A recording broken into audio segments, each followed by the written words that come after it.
तो दोस्तों आज हम बात कर लेते हैं 6 नंबर का अपना चैप्टर है उत्तक टिश्यू। क्या होते हैं? दो या दो से अधिक कोशिकाओं के समूह को उत्तक कहते हैं, अथवा कोशिकाओं का ऐसा समूह जो संरचना एवं कार्य में समान हो उसे अपन उत्तक कहते हैं। ठीक है, फिर बात करते हैं ऊतकों का अध्ययन जिस विज्ञान में किया जाता है उसे उत्तक विज्ञान या हिस्टोलॉजी कहते हैं। इसके बाद बात करते हैं कि उत्तक की खोज बिचेट नामक वैज्ञानिक ने की थी। उत्तक मुख्यतः दो टाइप के होते हैं, पहला है पादप उत्तक और दूसरा है जंतु उत्तक, है ना। पादपों और जंतुओं में जो उत्तक पाएंगे मेनली अपन वो दो टाइप पढ़ेंगे। ठीक है,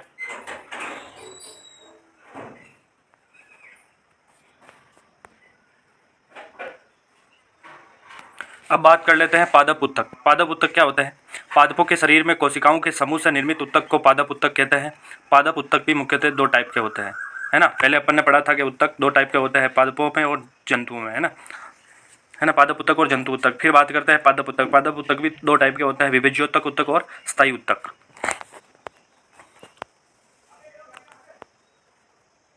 विभिज्योतक उत्तक क्या होते हैं? पादप के ऐसे भाग जो लगातार विभाजित होने की क्षमता रखते हैं, उन भागों में उपस्थित कोशिकाओं के समूह से निर्मित उत्तक को विभिज्योतक उत्तक कहते हैं। यानी ये विभाजित होते रहते हैं, है ना, इसलिए इनका नाम विभिज्योतक उत्तक पड़ा। विभिज्योतक उत्तक द्वारा निर्मित कोशिकाएं प्रारंभ में विभिज्योतक कोशिकाओं की तरह ही व्यवहार करती है, लेकिन धीरे धीरे परिपक्व होकर स्थायी कोशिकाओं का निर्माण कर लेती है। देखिए, जो पादपों के जो ऊपरी हिस्से में जो कोशिकाएं पाई जाती है, जो उत्तक पाए जाते हैं, वो विभिज्योतक होते हैं, लेकिन जो बाद में जैसे जैसे ये उत्तक पुराने होते जाते हैं, ये परिपक्व हो जाते हैं और कठोर हो जाते हैं, है ना। अब बात कर लेते हैं विभिज्योतक उत्तक की। ये कितने टाइप के होते हैं, है ना। अब विभिज्योतक उत्तक भी अपने 3 टाइप के होते हैं, है ना। पहला है शीर्षस्थ और दूसरा है अंतर्वशी और तीसरा है पार्श्व, है ना। इनके बारे में अपन विस्तार से पढ़ेंगे। विभिज्योतक उत्तक के बारे में अपन बात कर लेते हैं कि विभिज्योतक की कोशिकाएं अत्यधिक क्रियाशील होती है, इसलिए ये आगे विभाजित होती रहती है। इन कोशिकाओं की भित्ति पतली होती है तथा केंद्रक इनमें स्पष्ट रूप से दिखाई देता है। पिछली कक्षा में अपन ने पढ़ा था जिनमें केंद्रक स्पष्ट रूप से दिखाई देता है उन्हें अपन क्या कहते हैं, ये आप कमेंट में लिखना। ठीक है, फिर बात करते हैं कोशिकाओं में रिक्तिकाएं नहीं पाई जाती है। और विभिज्योतक उत्तक भी वापस 3 प्रकार के होते हैं, जो अपन ने अभी बात की थी कि शीर्षस्थ विभिज्योतक, पार्श्व विभिज्योतक और अंतर्वेशी विभिज्योतक, है ना। डायग्राम में अच्छे से देख लेते हैं अपन। ये देखिए, शीर्षस्थ विभाजक जो पादप के शीर्ष भाग में या जो भी तना होता है, पत्तियां होती हैं, उनके शीर्ष भाग में पाए जाते हैं। ये क्या करते हैं? पादप की लंबाई बढ़ाते हैं। ठीक है, फिर आता है अपना अंतर्वेशी विभाजक। ये क्या करता है? ये पादप को मोटा बनाता है। ये तना है, तने को मोटा बनाता है, और वो था जो वो क्या करता था, अपने पादप की लंबाई बढ़ा रहा है। फिर बात कर लेते हैं, ये जो अंतर्वेशी जो विभिज्योतक उत्तक है, ये पादप की शाखाओं में वृद्धि करता है ना। और जो ये दूसरा है अपना, ये करता है पादप की जो तना होता है उसकी लंबाई चौड़ाई में वृद्धि करता है। ठीक है, यहाँ पर देख लेते हैं शीर्षस्थ विभाजक। पादप के तने एवं जड़ के शीर्ष भाग में जो आगे का हिस्सा होता है, बहुत कोमल भाग होता है, जिसमें आगे निरंतर प्रस्फुटन होता रहता है, उसे अपन शीर्षस्थ विभाजक कहते हैं। ये उत्तक का मुख्य कार्य पादप की लंबाई बढ़ाना होता है। ठीक है, फिर बात करते हैं पार्श्व विभाजक। ये उत्तक तने एवं जड़ के पार्श्व भाग में पाया जाता है तथा उसकी मोटाई बढ़ाता है ना। शीर्ष वाला शीर्ष की लंबाई बढ़ाता है और पार्श्व वाला जो तना होता है उसकी लंबाई चौड़ाई में वृद्धि करता है। जो अंतर्वेशी होता है, ये क्या करता है? जो अतिरिक्त नई शाखाएं होती है, जो पर्वसींधियाँ होती हैं, उनसे नई शाखाओं का निर्माण करता है। ठीक है, ये अपन ने विभिज्योतक उत्तक के बारे में पढ़ लिए थे, तीनों टाइप।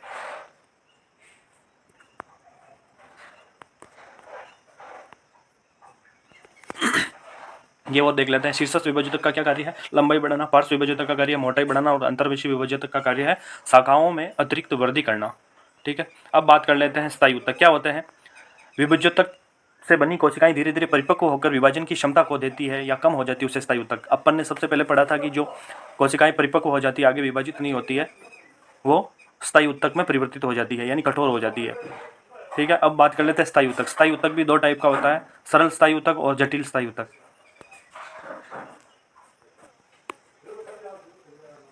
स्थायी उत्तक दो टाइप का होता है, सरल स्थायी उत्तक और जटिल स्थायी उत्तक। सरल स्थायी उत्तक क्या होता है? जो पादप की जो क्यूटिकल की परत होती है, यानी ऊपरी जो हिस्सा होता है, उन कोशिकाओं के समूह को सरल स्थायी उत्तक कहते हैं ना। ये स्थायी रहता है। ठीक है, जो ऊपर की जो क्यूटिकल पाई जाती है, जो त्वचा पाई जाती है पादप की, इसके बारे में पढ़ लेते हैं। ये उत्तक क्यूटिकल के नीचे पाई जाने वाली एपिडर्मिस तथा बाह्य त्वचा के बाद उपस्थित होता है। और जो सरल स्थायी उत्तक है, यह भी वापस 3 टाइप का होता है। पहला है पेरेन्काइमा मृदुतक, दूसरा है कोलनकाइमा स्थूल कोणतक और स्क्लेरेन्काइमा दृढ़तक, है ना। ये सरल स्थायी उत्तक तीन टाइप का हो गया। अब इनके बारे में अपन विस्तार से पढ़ लेते हैं। पेरेन्काइमा मृदुतक क्या होता है? इस ऊतक की कोशिकाएं कोमल तथा पतली भित्ति वाली होती है। इनकी कोशिका भित्ति सेल्यूलोज की बनी होती है और इस ऊतक की कोशिकाएं जीवित होती है। कोशिकाओं में रसदानियां पाई जाती है जो भोजन संग्रहण करने का कार्य करती है ना। इस ऊतक की कोशिकाओं के मध्य खाली स्थान पाया जाता है जिसे अंतरकोशिकीय स्थान कहते हैं। जो खाली स्थान पाया जाता है उसे अपन क्या कहते हैं? अंतरकोशिकीय स्थान कहते हैं। और पादपों में ये ऊतक सबसे अधिक पाया जाता है और इसलिए इस ऊतक का नाम भरण ऊतक भी कहते हैं। ठीक है, ये था पेरेन्काइमा मृदुतक के बारे में। पेरेन्काइमा मृदुतक के और भी रूप हैं, वो है क्लोरेन्काइमा। जब इस ऊतक में क्लोरोफिल उपस्थित होता है तो इसे क्लोरेन्काइमा कहते हैं। ये ऊतक प्रकाश संश्लेषण का ये पत्तियों में पाया जाता है। जो क्लोरेन्काइमा ऊतक है पत्तियों में पाया जाता है क्योंकि वहाँ क्लोरोफिल ज़्यादा उपस्थित होता है। फिर बात करते हैं एरेन्काइमा। एरेन्काइमा क्या होता है? इन ऊतक की कोशिकाओं के मध्य हवा की बड़ी बड़ी गुहिकाएं पाई जाती है, यानी खाली स्थान पाया जाता है। आपको पता है जब खाली स्थान पाया जाता है तो उनमें हवा रहती ही है। ठीक है, इसलिए इन ऊतक का नाम पड़ा एरेन्काइमा ऊतक। ठीक है,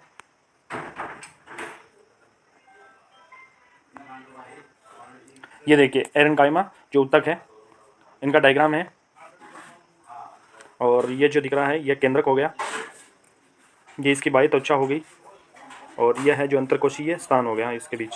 ठीक है,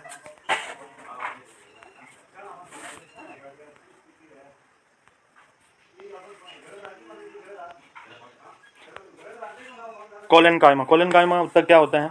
इस ऊतक की कोशिका भित्ति किनारों पर असमान रूप से मोटी होती है क्योंकि किनारों पर क्या पाया जाता है? लिग्निन तथा पेक्टिन पदार्थ का जमाव होता है। ठीक है, अपन ने देखा है जो मतलब जो पेड़ पौधे होते हैं उनका जो तना होता है वो बहुत मोटा होता है ना, वहाँ पे क्या होता है? लिग्निन और पेक्टिन होता है। ठीक है, इस ऊतक की कोशिकाएं गोलाकार या बहुभुजी होती है। इस ऊतक की कोशिकाएं जीवित होती है। इस ऊतक की कोशिकाओं में क्लोरोफिल पाया जाता है। इस ऊतक की कोशिकाओं के मध्य रिक्त स्थान अनुपस्थित होता है और इस जो ऊतक होता है ये लचीला होता है तथा पौधों को यांत्रिक बल एवं सहारा प्रदान करता है। जो तना कार्य करता है ना वो पौधों को यांत्रिक सहारा प्रदान करने का कार्य करता है। तो उनमें जो ऊतक पाया जाता है वो है कोलेनकाइमा। स्थूल कोणोतक कोणीय किनारे होते हैं। ठीक है, ये जो ऊतक होता है ये असमान रूप से मोटा होता है।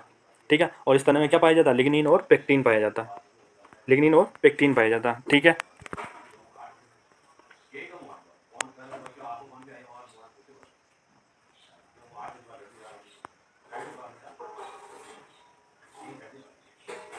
ये देखिए कोलेनकाइमा ऊतक, यहाँ पर लिग्निन और पेक्टिन का जमाव हो रखा है। कोशिका भित्ति पाई जाती है, बड़ी बड़ी रसदानियाँ होती है, केंद्रक उपस्थित होता है। ठीक है, और इसका आकार जो देखिए अनियमित होता है ना, अनियमित है, ऐसे समान नहीं होता है, ये अनियमित है। इसलिए अपन कह सकते हैं कि ये मोटा होता है और तने के भाग में पाया जाता है। इनमें क्लोरोफिल पाया जाता है। ठीक है, अब अपने तीसरा जो ऊतक है उसके बारे में पढ़ लेते हैं, स्क्लेरेन्काइमा, है ना। सरल ऊतक के बारे में पढ़ रहे हैं। क्या होता है? इस ऊतक की कोशिकाएं लंबी, संकरी तथा सिरों पर नुकीली होती है ना। और इस ऊतक की कोशिकाएं मृत होती है। बाकी जो ऊतक पढ़े थे अपन ने कोलेनकाइमा और पेरेन्काइमा, उसमें क्या था? जीवित होती है और उनमें आकार क्या होता है? एक में तो जो कोलेनकाइमा है उसमें तो आकार क्या होता है? समान होता है और जो पेरेन्काइमा है उसमें असमान होता है। ठीक है, सॉरी, जो कोलेनकाइमा है उसमें असमान आकार होता है। ठीक है, इस ऊतक की कोशिकाओं के मध्य अंतरकोशिकीय स्थान नहीं पाया जाता। क्या होता है? इस ऊतक की कोशिकाओं के मध्य अंतरकोशिकीय स्थान नहीं पाया जाता, यानी अपन कह सकते हैं कि इनमें वही कोष उपस्थित नहीं होता है और ये पौधों को मजबूती प्रदान करता है। ये पादप के फूल, फल तथा बीजों पर उपस्थित कठोर आवरण का निर्माण करता है। स्क्लेरेन्काइमा ऊतक, ये देखिए नुकीला नुकीला भाग हो गया, कोशिका भित्ति होगी स्क्लेरेन्काइमा। ठीक है, संकीर्ण भाग स्क्लेरेन्काइमा। इस ऊतक की कोशिका क्या होती है? लंबी, सक्रिय तथा सिरों पर नुकीली होती है।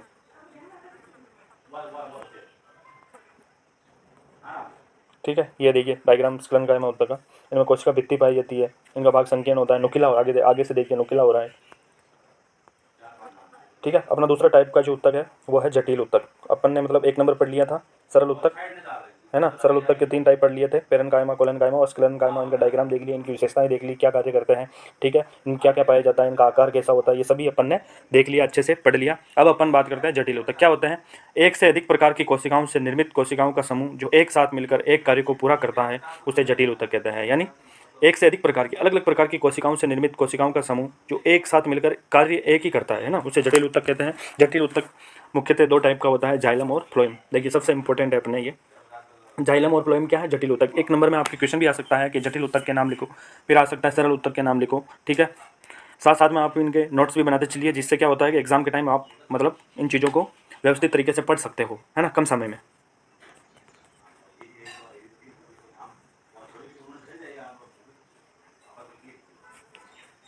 है ना। अब बात कर लेते हैं जाइलम। जाइलम एक जटिल उत्तक है। जाइलम उत्तक जड़ों के द्वारा जल तथा खनिज लवणों का अवशोषण पौधे के सभी भागों तक पहुंचाने का काम करता है। यानी जाइलम उत्तक है वो जड़ में उपस्थित होता है और इसका क्या कार्य है मुख्य रूप से, ये जल तथा खनिज लवणों को पौधे के विभिन्न भागों तक पहुंचाता है। ठीक है, अब जाइलम उत्तक भी वापस 4 टाइप का होता है, जाइलम पेरेन्काइमा, जाइलम फाइबर, वाहिनिकाएं और वाहिकाएं। ठीक है, ये 4 टाइप का होता है जाइलम उत्तक। ठीक है, अब जाइलम पेरेन्काइमा, पेरेन्काइमा कोशिकाओं से बना होता है ना। इसका मुख्य कार्य जल का संग्रह करना होता है। जाइलम पेरेन्काइमा जो उत्तक है अपना, है ना, पहला है, इसका क्या कार्य है, ये जल का संग्रह करता है ना, जड़ में। और जाइलम फाइबर है वो जो जो जड़ होती है, जो पादप होता है, उसको यांत्रिक सहारा प्रदान करता है। फिर आता है जाइलम वाहिकाएं, ये कोशिका, इनकी कोशिका भी इतनी मोटी होती है तथा इनकी संरचना नलिकाकार होती है। यह पादप व वाहिकाओं में अवशोषित जल को पादप के सभी भागों तक पहुंचाने का कार्य करता है ना। जो वाहिकाएं होती है उनमें जो जल और पोषक तत्व होते हैं उनको विभिन्न भागों तक पहुंचाने का कार्य ये वाहिनिकाएं या वाहिकाएं जो उत्तक है ये करते हैं। और वाहिकाएं की कोशिकाएं क्या होती है, मृत होती है, जीवित नहीं होती है। ठीक है,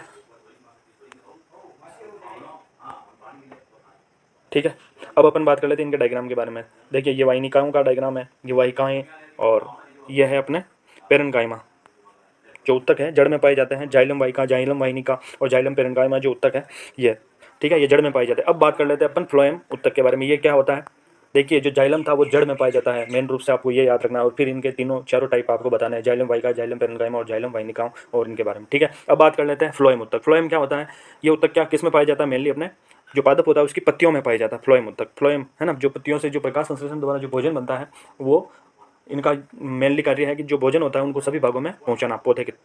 ठीक है, अब बात कर लेते हैं फ्लोएम उत्तक पत्तियों द्वारा निर्मित भोजन को पादप के सभी भागों में पहुंचाता है। और यह भी मुख्यतः 4 टाइप का होता है, फ्लोएम पेरेन्काइमा, फ्लोएम फाइबर, चालनी नलिकाएं और सह कोशिकाएं। ठीक है, और अब इनके बारे में एक एक करके अपन बात कर लेते हैं अच्छे से। ठीक है, आपको क्या याद रखना है, जो फ्लोएम उत्तक होते हैं ना, ये 4 टाइप के होते हैं, फ्लोएम पेरेन्काइमा, फ्लोएम फाइबर, चालनी और सह कोशिका, है ना। अब बात कर लेते हैं 1 नंबर चालनी नलिका। ये छिद्रित, भित्ति तथा नलिकाकार होती है जो भोजन को छानने का काम करती है। ठीक है,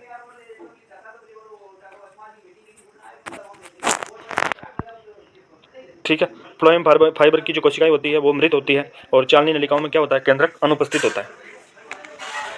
केंद्रक क्या होता है, अनुपस्थित होता है। और फ्लोएम फाइबर की कोशिकाएं क्या होती है, मृत होती है। चालनी नलिकाएं छिद्रित, भित्ति तथा नलिकाकार होती है जो भोजन को एक स्थान से दूसरे स्थान पर या छानने का काम करती है। ठीक है, ये देखिए चालनी जो नलिकाएं होती हैं इनका डायग्राम, चालनी प्लेट, फ्लोएम पेरेन्काइमा, सॉरी ये फ्लोएम उत्तक का डायग्राम है जिनमें फ्लोएम पेरेन्काइमा, सह कोशिकाएं, चालनी प्लेट और चालनी नलिकाएं उपस्थित है।